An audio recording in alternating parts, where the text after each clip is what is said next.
पिछले दिनों सत्ता के गलियारे से एक खबर निकली, विपक्ष परेशान कि आखिर एजेंडा क्या है। ये कुछ दांव पेच इस तरह से है कि तो फिर श्रेय लेने की होड़ मची। किस करवट महिलाओं का वोट जाता है, उसी करवट सत्ता भी। अच्छा, ये भी कहा जा रहा है कि इस बार के चुनाव में पिछले दिनों सत्ता के गलियारे से एक खबर निकली।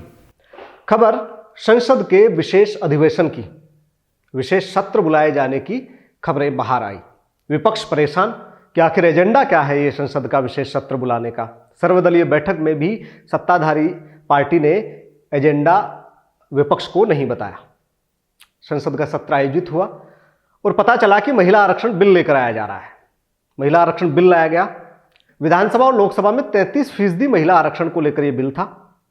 कुछ दांव पेच इस तरह से है कि 6, 8, 10 साल के आसपास जाकर यह बिल लागू होगा, मगर बिल तो आ चुका था। तो फिर श्रेय लेने की होड़ मची। कांग्रेस ने कहा कि यह बिल तो हमारा लाया हुआ है, हम इसको पास करवा चुके थे संसद के एक सदन में। बीजेपी ने कहा कि यह महिला आरक्षण बिल वो नहीं है जो आप लेके आए थे, ये तो नारी शक्ति वंदन अधिनियम है। नमस्कार, मेरा नाम राजेंद्र सिंह धरतीपुत्र है और आप देख रहे हैं राजगाथा, गाथा समाज की।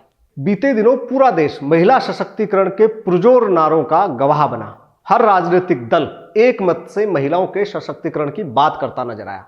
मौका था मोदी सरकार के नारी शक्ति वंदन अधिनियम का।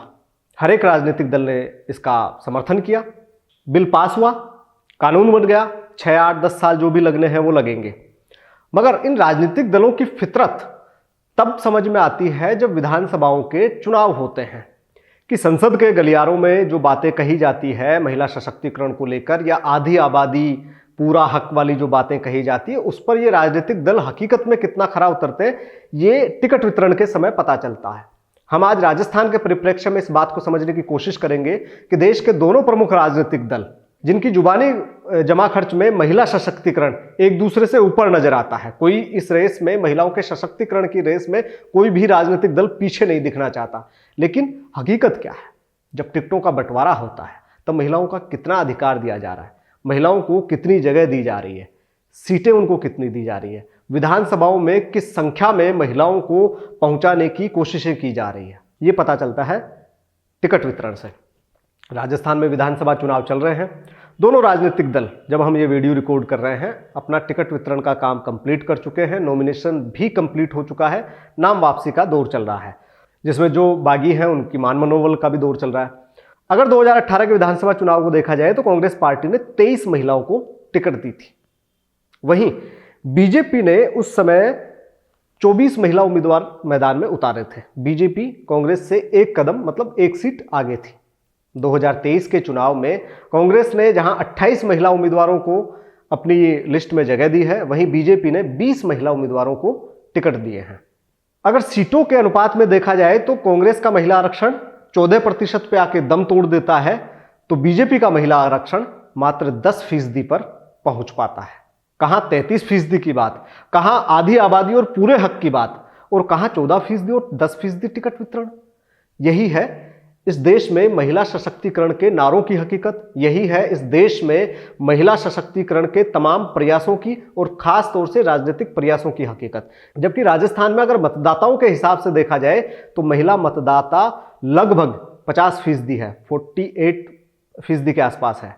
राजस्थान में कुल मतदाता है 5,27,88,931। उसमें से 2,53,13,458 महिला मतदाता हैं। 48% कम से कम जिस राज्य में महिला मतदाता हो, वहां कम से कम आप 48% टिकट तो दीजिए। आधी आबादी पूरे हक की बात तो चलो बाद में देखी जाएगी। हाँ, दोनों राजनीतिक दलों के टिकट वितरण से जो एक बात हमें संतुष्टिजनक लगी, वो ये लगी कि दोनों ही राजनीतिक दलों ने दलित वर्ग की महिलाओं पर ज्यादा भरोसा जताया है। ऐसा हम इसलिए कह रहे हैं कि कांग्रेस की 28 सीटों में से 9 सीटें, लगभग 33% से थोड़ा ज्यादा, दलित वर्ग की महिलाओं को दी गई है। वहीं बीजेपी ने 20 में से 8 सीटें, यानी 40% सीटें दलित वर्ग की महिलाओं को दी है। कांग्रेस से अगर बात की जाए महिला उम्मीदवारों की, तो अनूपगढ़ से शिमला देवी नायक है।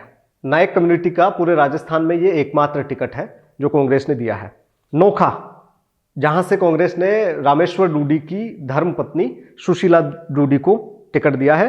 सादुलपुर से कांग्रेस ने कृष्णा पूनिया को टिकट दिया है, जो ओलंपियन भी है, अभी मौजूदा विधायक है और मौजूदा सरकार में क्रीड़ा परिषद की अध्यक्ष भी हैं। वहीं मंडावा से रीटा चौधरी है।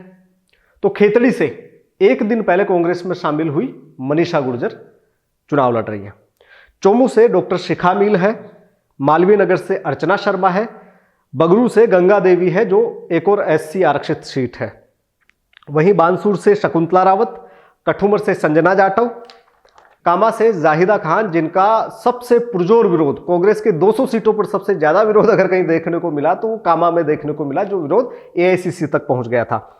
वहीं धौलपुर से शोभा रानी कुशवाहा है, जिसके बारे में हमने माली समाज वाले वीडियो में चर्चा भी की थी और जिन्होंने राज्यसभा में क्रॉस वोटिंग की और बीजेपी ने उनको निष्कासित किया। हिंडोन से एससी सीट है, अनिता जाटव है। वहीं सिकराय से ममता भूपेश मौजूदा सरकार में मंत्री है। तो बामनवास से इंदिरा मीणा है। पुष्कर से नसीम अख्तर इंसाफ है। तो अजमेर दक्षिण से द्रौपदी कोहली। जायल से मंजू देवी है। वहीं जोधपुर में सबसे ज्यादा महिलाओं को टिकट कांग्रेस पार्टी ने दिए हैं 4 सीटों पर। शेरगढ़ से मीना कंवर, ओसियां से दिव्या मदेरणा, भोपालगढ़ से गीता बरवड़ और जोधपुर से मनीषा पवार।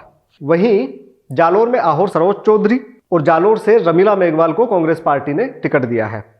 वल्लभनगर से कांग्रेस पार्टी ने एक बार फिर प्रीति सिंह शक्तावत पर भरोसा जताया है, जो उपचुनाव में अपने पति के देहांत के बाद में उपचुनाव जीतकर जो विधायक बनी। वहीं कुशालगढ़ से रमीला खड़िया जो निर्दलीय थी और सरकार के साथ थी, उनको टिकट दिया गया है।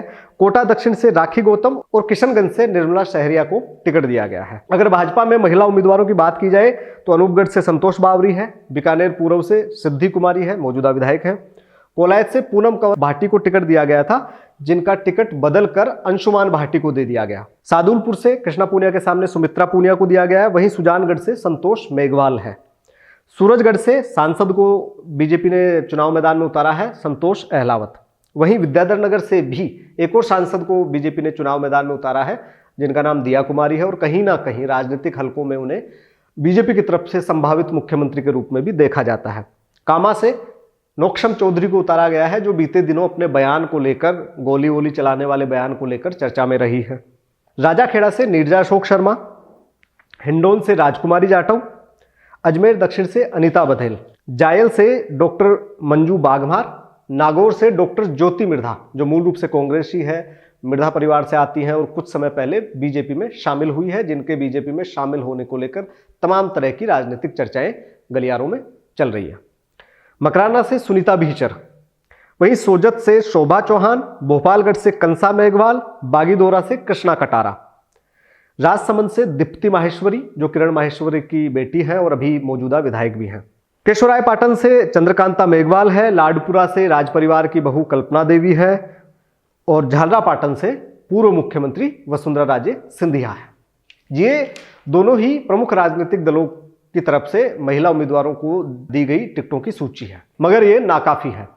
दोनों ही राजनीतिक दल पुरजोर तरीके से 33% महिला आरक्षण की बात करते हैं, मगर जब बात घर की आती है, चुनाव में टिकट वितरण की आती है, तो दोनों ही दल बहुत ज्यादा प्रतिबद्धता दिखा नहीं पाते हैं।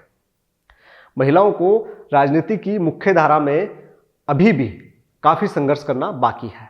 अब महिलाओं का ये संघर्ष या आधी आबादी जो है, और राजस्थान के संदर्भ में तो ये एकदम फिट बैठ रहा है कि आधी आबादी आधे वोटर्स हैं, तो ये जो संघर्ष है महिलाओं का या महिलाओं के अधिकारों की लड़ाई है, ये किस तरफ जाती है, किस करवट महिलाओं का वोट जाता है, उसी करवट सत्ता भी बदलेगी। अच्छा, ये भी कहा जा रहा है कि इस बार के चुनाव में महिलाओं की भूमिका बेहद मजबूत होने जा रही है। उसके कुछ कारण हैं। धरातल पर आप जाएंगे, महंगाई राहत कैंप वगैरह है, 500 रुपये में सिलेंडर जैसी योजनाएं हैं, 10,000 रुपये महिलाओं को नगद देने की जो घोषणा कांग्रेस ने की है वो है, और भी बहुत सारी ऐसी चीजें हैं जो महिलाओं को इस चुनाव में मुख्य धारा में कम से कम वोटिंग पैटर्न में तो लाकर जिन्होंने खड़ा कर दिया है। टिकटों के लिए, राजनीतिक भागीदारी के लिए, खासतौर से सत्ता में भागीदारी के लिए महिलाओं को अभी भी काफी संघर्ष करना पड़ेगा, ऐसा दोनों राजनीतिक दलों के टिकट वितरण से हम कह सकते हैं। बाकी 3 दिसंबर को मतगणना की पेटियां बताएगी कि 28 कांग्रेस और 20 बीजेपी की जो महिला उम्मीदवार है, इनमें से कितनी विधानसभा की दहलीज पर पहुंच पाती है, विधानसभा की दहलीज पर पहुंचने के बाद में सत्ता में इनको कितनी भागीदारी मिलती है, कौन से महत्वपूर्ण पद मिलते हैं। तो कुल मिलाकर ये कहा जा सकता है कि महिलाओं के लिए सत्ता संघर्ष की जो लड़ाई है वो बहुत लंबी है। इस एपिसोड में इतना ही। अगले एपिसोड में हम बात करेंगे एक ऐसे संकल्प की जो उदयपुर की पहाड़ियों से निकला था। तब तक के लिए नमस्कार, जय हिंद, जय राजस्थान।